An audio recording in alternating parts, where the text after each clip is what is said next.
Hello, I'm Miss Kelly and I teach first year history. Our school recently subscribed to My History app for desktop, tablet and whiteboard. It's easy to use. Teachers can find content by key stage, review lessons, topics and teaching notes, and create projects.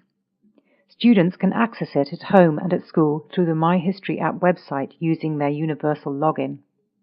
They can do research using the D.C. Thompson Family History database, but only from inside the school. My colleagues and I have set up a cross-curriculum project called My World War I. I loaded the lesson Create a World War I newspaper onto our project homepage. In class, I introduce the lesson on the interactive whiteboard and demonstrate how students can set up a My Projects folder to store their work. I thought history was boring, but when Miss Kelly showed us the My History app, it looked really colourful and fun.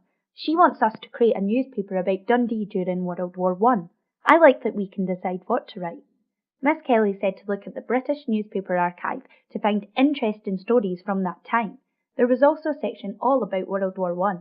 I saved stories that I liked to my projects to inform my article. We put all articles together in the newspaper template and printed it out. Later on in social studies, we were asked to find a personal connection to the war. So for homework, I recorded my granny speaking about her granny. She was a suffragette and then worked in the munitions factory.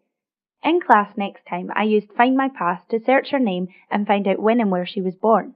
In the British newspaper archive, there was an article about her being arrested before the war for trying to blow up a ship. It was so cool, but it was only after the war she got to vote. I used the My History app to make a slideshow of my project with Granny's voice over the top. Michelle showed us her project on the computer at home. We all loved the story about my great-grandmother getting arrested. It made us want to know more about her family history.